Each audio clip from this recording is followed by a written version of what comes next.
حج بیتullah اللہ تعالیٰ کے گھر کا حج اور طواف، اس کی ابتدا کیسے ہوئی؟ جب زمین پر کعبہ نہیں تھا تو زمین پر کیا تھا، آسمانوں پر کیا تھا، اور کب سے یہ فریضہ ادا ہو رہا ہے؟ پیارے دوستو، ساتوں آسمانوں سے بلند ترین عرش پر اللہ تعالیٰ نے ایک کعبہ پہلے ہی تعمیر فرما رکھا تھا، اور وہ کعبہ ایسا تھا جس میں فرشتے طواف کیا کرتے ہیں، حج کیا کرتے ہیں۔ اس وقت بھی کرتے تھے جب کعبہ نہیں تھا، اور آج بھی کرتے ہیں، اور اس مقام کا نام ہے بیت المعمور ہے۔ اور وہاں پر ایسا مقام ہے جہاں پر اس کعبے جیسا کعبہ ہے جس کا نام بیت المعمور رکھا گیا، جو عرش پر ہے۔ پیارے دوستو، 7 آسمانوں سے بعد جہاں عرش بری موجود ہے، اس کے نیچے رب تعالیٰ نے کعبہ تعمیر فرمایا اور اس کا نام بیت المعمور رکھا، اور اس میں فرشتے طواف کرتے ہیں، اور 70,000 فرشتے ایک وقت میں اس میں جاتے ہیں، طواف کرتے ہیں، اور پھر اس کعبہ میں بیت اللہ میں جو زمین پر ہے تشریف لے کے آتے ہیں اور اس کا طواف کرتے ہیں، اور اس کے بعد مسجد نبوی مدینہ شریف میں وہ تشریف لے جاتے ہیں، پھر روضہ رسول پر جا کر طواف کرتے ہیں، اور یہ فرشتوں کا سفر حج کہلاتا ہے۔ فرشتوں کا سفر حج، وہ بھی احرام باندھ کر زمین پر اترتے ہیں، جو کہ نور سے بندھے ہوئے ہوتے ہیں، نور کے بنے ہوئے احراموں میں لپٹے ہوئے ہوتے ہیں، اور وہ زمین پر آتے ہیں اور بیت اللہ کا طواف کر کے مکہ سے مدینہ کا سفر کرتے ہیں اور روضہ رسول پر حاضری دیتے ہیں، اور اس طرح فرشتے اپنی محبت کا اظہار کرتے ہیں۔ پیارے دوستو، طواف کرتے ہیں، سعی کرتے ہیں، قیام کرتے ہیں، اور یہاں پر ایک شاعر نے کیا خوب کہا ہے کہ حاجیو آؤ شہنشاہ کا روزہ دیکھو، کہ وہ حج تو تم کر چکے جو تم نے کعبہ میں کیا، اور اب کعبہ خود کہہ رہا ہے کہ حاجیو آؤ شہنشاہ کا روزہ دیکھو، کعبہ تو دیکھ چکے، کعبے کا کعبہ دیکھو۔ سبحان اللہ، وہ مقام جہاں پر کعبہ بھی جا کر جھکتا ہے وہ ہے گنبد خضرا، مسجد نبوی، جہاں پر فرشتے جا کر اور سلام پیش کرتے ہیں اور پھر وہاں سے چلے جاتے ہیں۔ بہت مختلف روایات میں یہ آیا ہے کہ پھر جو 70,000 فرشتے آسمان پر موجود خانہ کعبہ کا طواف کر کے حج ادا کر کے زمین پر آتے ہیں اور بیت اللہ کا طواف کرتے ہیں، وہ 70,000 فرشتے جب مسجد نبوی جا کے سلام کرتے ہیں تو واپس اپنے مقام پر چلے جاتے ہیں جو کہ آسمانوں پر موجود ہے۔ تو یہ کہا جاتا ہے کہ فرشتوں کی اتنی تعداد ہے کہ قیامت تک پھر ان 70,000 فرشتوں کو دوبارہ موقع نہیں ملتا دوبارہ سے گنبد خضرا کا سلام کرنے کا یا روضہ رسول کی زیارت کرنے کا۔ سبحان اللہ۔ تو اللہ تعالیٰ نے، جو کہ یہ ایک موضوع ہے جو کہ ریلیٹڈ ہے خانہ کعبہ سے، جس کے بارے میں رب تعالیٰ قرآن پاک میں فرما رہا ہے، اس میں اللہ تعالیٰ نے جو آیات ہیں جو کہ میں لے رہی ہوں سورہ بقرہ سے، اللہ تعالیٰ کہتا ہے وَإِذْ يَرْفَعُ إِبْرَاهِيمُ الْقَوَاعِدَ مِنَ الْبَيْتِ وَالْإِسْمَاعِيلُ۔ جی پیارے دوستو، یہ میں نے کچھ آیات سورہ بقرہ سے لی ہیں جس کا ترجمہ کچھ یوں ہے، اور یاد کرو جب ابراہیم اور اسماعیل علیہ السلام خانہ کعبہ کی بنیادیں اٹھا رہے تھے۔ تو اس آیت سے ثابت یہ ہوتا ہے کہ خانہ کعبہ پہلی بار تعمیر نہیں ہو رہا بلکہ دوبارہ سے بنایا جا رہا ہے، دوبارہ سے اس کی تعمیر نو ہو رہی ہے، جس کا ثبوت قرآن میں موجود ہے کہ یاد کرو جب ابراہیم اور اسماعیل دونوں خانہ کعبہ کی بنیادیں اٹھا رہے تھے، تو گویا کہ ایسی بات نہیں ہے کہ خانہ کعبہ کو نئے سرے سے بنا رہے تھے، مطلب یہ ہے کہ بنیادیں موجود تھی اور اس پر دیواریں اٹھا رہے تھے۔ تو واقعہ کچھ یوں ہے پیارے دوستو کہ خانہ کعبہ جو ہے یہ پہلے جب حضرت آدم علیہ السلام کو جنت سے نکال دیا گیا ان کی غلطی پر، میرا موضوع اس وقت خروج آدم و حوا نہیں ہے جو ان کو خود سے نکالنے پر واقعہ پیش آیا، میرا موضوع ہے تعمیر کعبہ،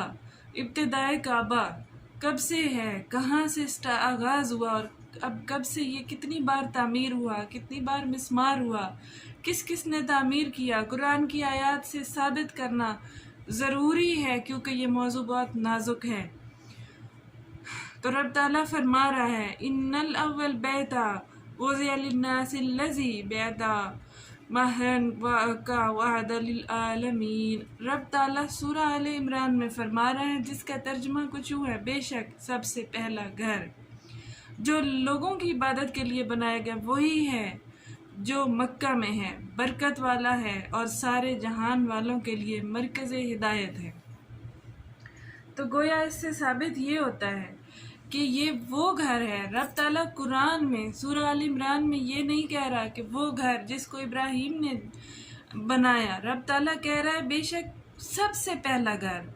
سب سے پہلا گھر جو اللہ کی عبادت کے لیے بنایا گیا۔ تو سب سے پہلے تو زمین پر جو تشریف لائے وہ حضرت آدم تھے، حضرت آدم علیہ السلام تھے جو زمین پر تشریف لائے۔ تو گویا آیت نشاندہی اس بات کی کرتی ہے کہ کعبہ تعمیر کیا سب سے پہلے حضرت آدم علیہ السلام نے۔ جب وہ زمین پر تشریف لائے اور انہوں نے گریہ زاری کی اور روئے، اور ان کو جب جنت کی یاد آئی تو وہ بہت زیادہ گریہ کیا انہوں نے پیارے دوستو، اور وہ اتنا رنج و الم میں ڈوب گئے کہ ہر وقت روتے اور رب سے معافی مانگتے، یہاں تک کہ رب نے ان کو کچھ کلمات سکھائے جس سے ان کی توبہ قبول ہوئی، لیکن انہیں یہ کہہ دیا گیا کہ آپ قیام کریں زمین پر۔ لیکن جو شخص جنت میں پیدا ہوا، جنت میں پلا بڑا، جنت میں رہنے کے عادی تھے، ان کو زمین پر جنت کی بے پناہ یاد ستانے لگی اور انہوں نے رب سے توبہ کی اور معافی مانگی، تو اللہ تعالیٰ نے زمین پر ان سے کہا کہ ان کے لیے ویسا ہی گھر بنایا جیسا خیمہ ان کا جنت میں تھا، اور انہیں ان کی مدد کے لیے فرشتے بھیجے اور ان سے کہا کہ تعمیر کرو جا کر آدم کا وہ گھر جس طرح ان کا جنت میں تھا، تاکہ آدم کو جنت کی یاد نہ آ سکے۔ ان کو جنت کا لباس پہناؤ، ان کو جنت کی خوراک پہنچاؤ، ان کو جنت کا پتھر پہنچاؤ جس پر وہ بیٹھ کر عبادت کریں، وہی پتھر جو بعد میں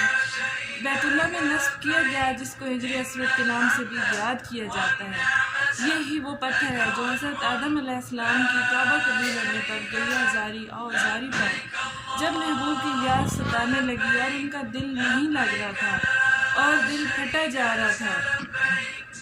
تو اللہ تعالیٰ نے جنت سے ہی ان کا وہی خیمہ بھیجا جس کو وہ اپنا حجرہ کہتے تھے، جس میں وہ قیام کرتے تھے، عبادت کرتے تھے۔ سمجھ لیجئے، تصور کر لیجئے کہ وہ ایک مسجد کی طرح تھا جس میں وہ دن رات عبادت الہی میں مشغول رہتے تھے۔ اللہ تعالیٰ نے نور سے نورانی فرشتوں کو حکم دیا کہ جا کر تعمیر کراؤ، نور سے اس کی تعمیر کرو۔ حضرت آدم علیہ السلام نے اور ان کو پھر جگہ بھی بتائی، انہیں مقام بھی بتایا، وہی مقام وہی جگہ جہاں اس وقت بھی خانہ کعبہ موجود ہے، کہ یہاں پر اپنے لیے عبادت گاہ ڈھونڈو۔ اور اللہ تعالیٰ قرآن میں دوبارہ سورہ آل عمران میں فرما رہا ہے کہ اس میں کھلی نشانیاں ہیں، ان میں سے ایک ابراہیم علیہ السلام کی جائے قیام ہے، اور جو اس میں داخل ہو گیا وہ امان پا گیا۔ تو کون سی جائے قیام ہے؟ حضرت ابراہیم علیہ السلام نے بیت اللہ میں قیام کیا، اور اللہ تعالیٰ جس طرح میں نے گفتگو شروع کرنے سے پہلے بیان کیا کہ اللہ تعالیٰ فرما رہا ہے کہ اللہ تعالیٰ کا حکم ہوا کہ تم ادھر خانہ کعبہ کی جو بنیادیں موجود ہیں، جو کعبہ مسمار ہو چکا ہے، جس کو آدم نے تعمیر کیا اور اس کے بعد بارہا تعمیر ہوا، انہی بنیادوں پر دوبارہ کعبہ تعمیر کرو تاکہ تمہارے گھر کو عزت اور بزرگی مل سکے۔ حضرت آدم علیہ السلام اور اسماعیل علیہ السلام نے جب کھدائی شروع کی تو ان کو وہی بنیادیں ملی زمین کھودنے پر جو حضرت ابراہیم علیہ السلام کو وہ بنیادیں ملی زمین کھودنے پر، جو حضرت آدم علیہ السلام کے لیے فرشتوں کی مدد سے تعمیر ہوئی تھی، اور انہوں نے انہی بنیادوں پر دوبارہ سے کعبہ تعمیر کیا اور اس کو کھڑا کیا اور بلند کیا، اور اس کے اوپر جو ہے دوبارہ سے اللہ پاک کی یاد میں مشغول ہونے لگے۔ تو اللہ تعالیٰ فرما رہا ہے پیارے دوستو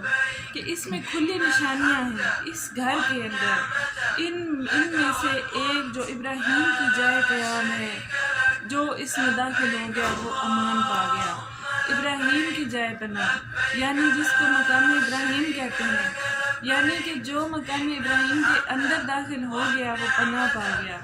پیارے دوستو، یہ کعبہ وہاں تک ہی تھا جہاں تک مقام ابراہیم موجود ہے، لیکن اب دیکھا جائے تو ہر شخص کعبہ کے اندر نہیں جا سکتا۔ صرف غریب جو امیر لوگ ہیں، بادشاہ لوگ ہیں، صاحب استطاعت ہیں، جن کے لیے کعبہ کھلتا ہے، جو اندر جاتے ہیں ان کے لیے کھلتا ہے۔ لیکن ہر شخص کی یہ خواہش ہوتی ہے کہ جو وہاں تک پہنچتا ہے، جو اندر نہیں جا سکتا، تو رب کہہ رہا ہے کہ اس میں کھلی نشانیاں، ان میں سے ایک ابراہیم کی جائے پناہ ہے، جائے قیام ہے، اور جو اس میں داخل ہو گیا وہ امان پا گیا۔ رب تعالیٰ سورہ آل عمران میں فرما رہا ہے کہ وہ شخص امان پا گیا جو مقام ابراہیم تک پہنچ گیا۔ وہ گویا یوں سمجھے کہ وہ کعبہ کے اندر چلا گیا، کعبہ کی حدود کے اندر چلا گیا۔ سبحان اللہ! یہ میرے رب کی شان اور عظمت اور بڑائی ہے، اور اس کی شان کریمی اور شان رحیمی ہے جس سے وہ پہچانا جاتا ہے، اور وہ اپنی واضح اور کھلیاں نشانیاں بھیجتا ہے لوگوں کے لیے تاکہ وہ اس سے عبرت حاصل کرے اور ہدایت پائیں۔